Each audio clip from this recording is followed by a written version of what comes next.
So, the Switch 2 is just around the corner. A lot of people can feel it, as can I, but the road to actually seeing the new system released in stores is long and bumpy. As we all know, Nintendo keeps things close to their vest.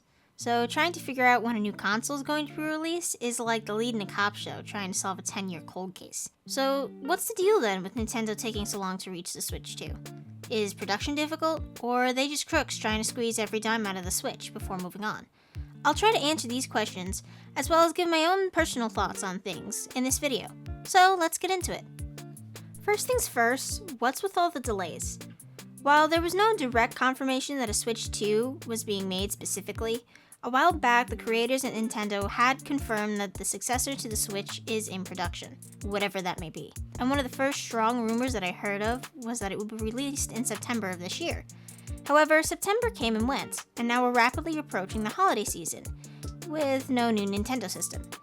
Now the projected release date of the Switch successor is projected to be anywhere from March to June, although I have seen articles that have suggested the possibility of it releasing even in the holiday season of 2025, but March has been the big month that most people have been mentioning as of right now. The biggest reason, it seems, is that they are still raking in a lot of money with the Switch itself. Lots of people are buying the classic and OLED models thanks to the wildly popular games that have been coming out in the past few years. So of course, they don't want to ruin a new thing by suddenly dropping a new console. The second reason is that they need a good reason for people to want the new console. Aside from the devout Nintendo users who will buy a product pretty much no matter how good it is, there are a lot of people like me who buy the console for the games. And back when the Switch first came out, there weren't a lot of compelling games to get you to buy it. Really, only Legend of Zelda Breath of the Wild and Super Mario Odyssey were the main desire factor for the console.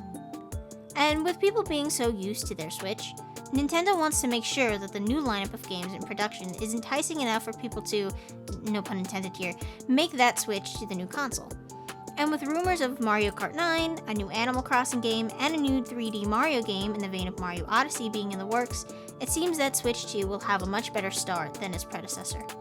A last possibility as to why they're making their release date so long is that they're always looking to try and make their consoles affordable, though sometimes this is at the cost of quality. Looking at a PS4 versus the Switch, which came out roughly 4 to 5 years later, a PS4 costs around $400, but a Switch only costs $300. And even when the OLED came out a few years later, it only went up in price by around $50. But of course, while trying to keep things within budget and now having the even bigger restraint of being easy to carry around, the Switch underperformed in its amount of storage capacity and visuals, only being as impressive as a PS3 or Xbox 360. And by the time rule-breaking games like Tears of the Kingdom came out, you could tell that the console was lacking majorly in these departments. So now with them trying to upgrade their system to have more processing power and a better display, all while most likely being an affordable handheld console, is a massive task. So it does make sense that they'd push the release date as late as possible so that they can get this right. Now, with all that being said, I will say that Nintendo being so infuriatingly secretive about its products is, well, infuriating. Especially when many of their games and consoles are just not even in competition with Xbox, PlayStation, or PC. They're considered the Disney of the gaming world, having its games be very docile and rated E for the most part.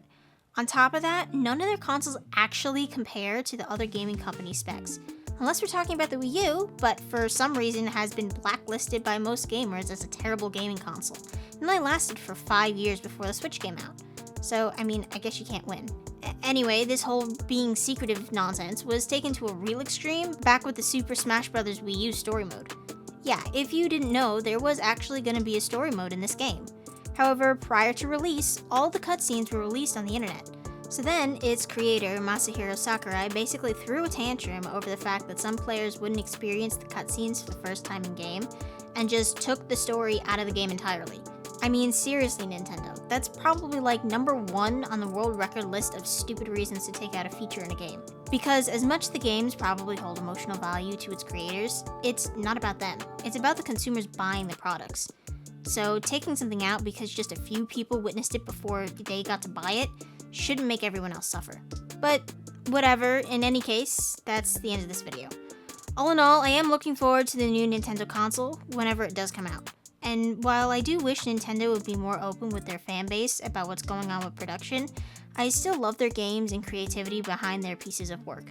What about you? Are you thinking of getting the new console when it comes out? Or are the shenanigans of Nintendo too much for you?